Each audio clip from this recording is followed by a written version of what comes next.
What's going on, everybody? Kevin Walsh from Ninja Holistic Health and Fitness. Welcome back to another health and fitness video. We're looking at permanent weight loss this month, and we're on episode 3 now, which is creating the plan. So this is very exciting. We've gotten through stages 1 and stages 2 so far in the series, where we're looking at first, how did I gain weight? How did I get into the position that I'm in right now? What were those factors, and how did I contribute to that through my own actions? And then the second stage, of course, was the mental game.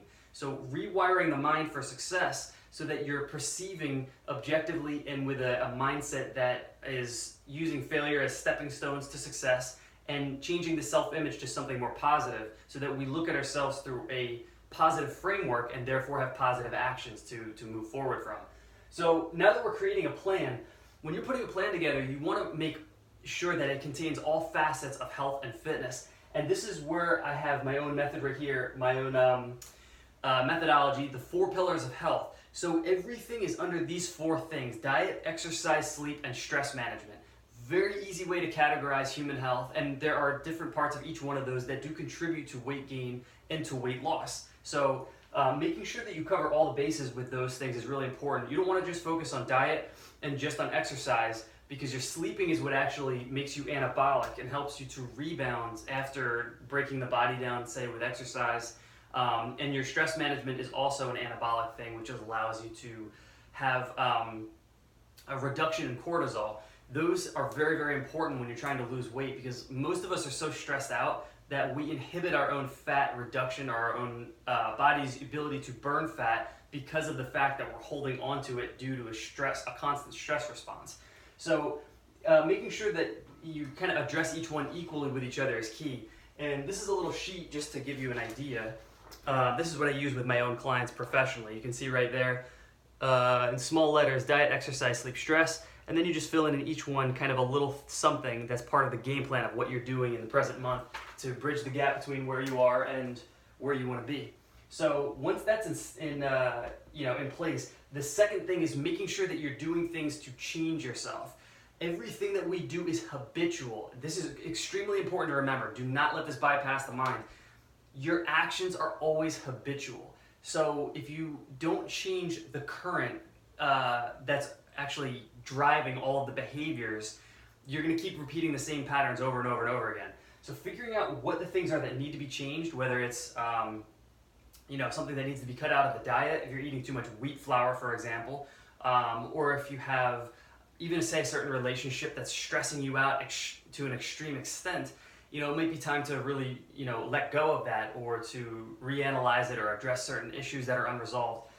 Whatever that happens to be, changing the things that are necessary to be changed, so that you have a sort of unconscious conveyor belt of positive actions running on autopilot for you, is very, very critical. So the 4 steps, just so you know, are: number 1, awareness. You have to have a deep awareness of what your problem is before you can actually change it. And if you don't have awareness of your problem, you'll be in what's called denial, in which case all forms of progress are ceased from that point.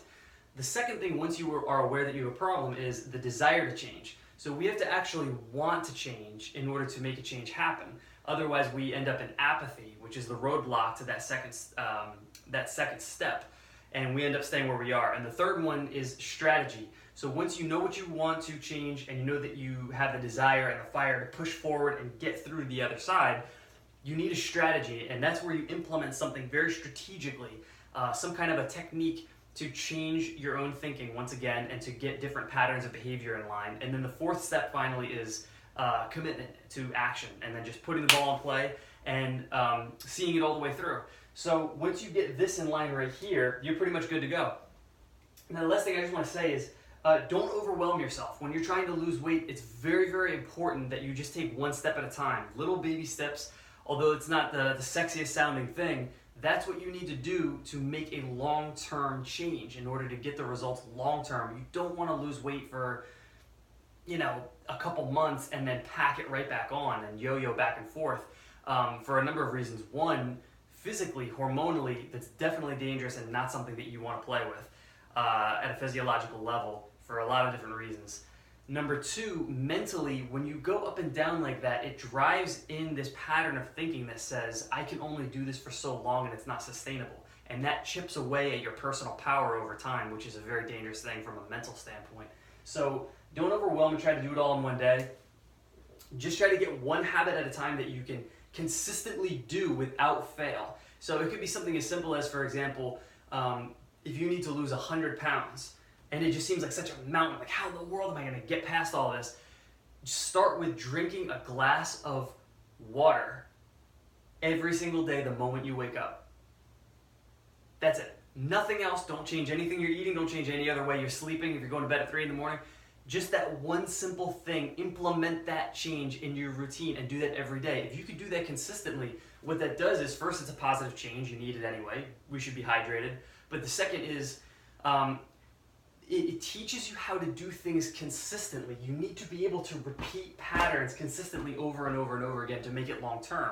If it's something you do now and then, it won't stick. So repeating a very basic thing that you can continually do and then adding to that and adding to that, that'll build and it becomes cumulative over time. The one thing that I did when I was trying to lose weight back 10 years ago was I was eating 2 Butterfingers, sometimes 3 Butterfingers at like 1 in the morning every day of the week.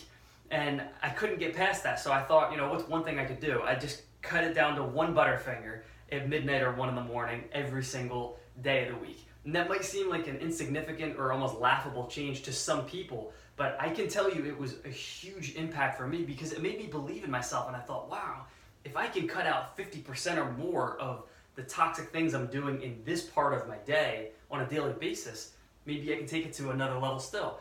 And I kind of kept building on that momentum over and over and over again. And lo and behold, it had a huge impact on my life and completely changed me from the inside out. So it's really the long ball that you're playing for here, not just the short term. And just to the point with one more thing real quick, consistency in honoring your commitments to yourself is what gets you long-term results. If we, for example, when we have social agreements that we make, that we're going to have plans to meet somebody or hang out with someone, right? We honor those commitments a lot more often than we honor the commitments that we make to ourselves. And if we were failing to honor the commitments socially to other people that we normally do with ourselves, we wouldn't have any friends, right? We oftentimes say, I'm not going to have that piece of cake. I'm not going to do this. I'll make sure I exercise every day this week while I'm on vacation, and then we don't do it. The consistency of not doing that is perilous. So make sure the consistency is there in honoring the commitments. And how do you do that so that it's long-term? Make the commitments small. Do something that you know you can do. Don't say, I'm going to cut out alcohol for the rest of my life. If you're drinking, that's not going to happen.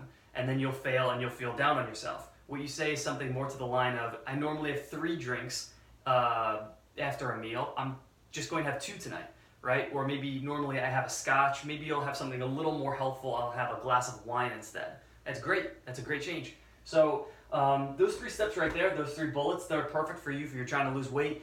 And just take all that to heart and really attack. Remember, this is all about the plan of action right here and then attacking and doing what you need to do to get to the goal that you're trying to reach. So action is necessary at all times, obviously.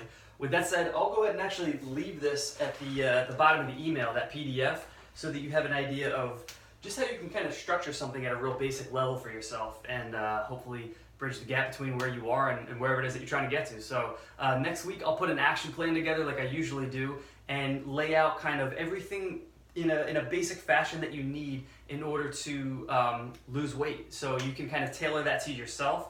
I'll put a few examples in the PDFs that I'm going to leave for you of how you can structure it. But again, make it pertinent to your own situation so that you can get to your goals. So with that said, thank you guys so much for watching.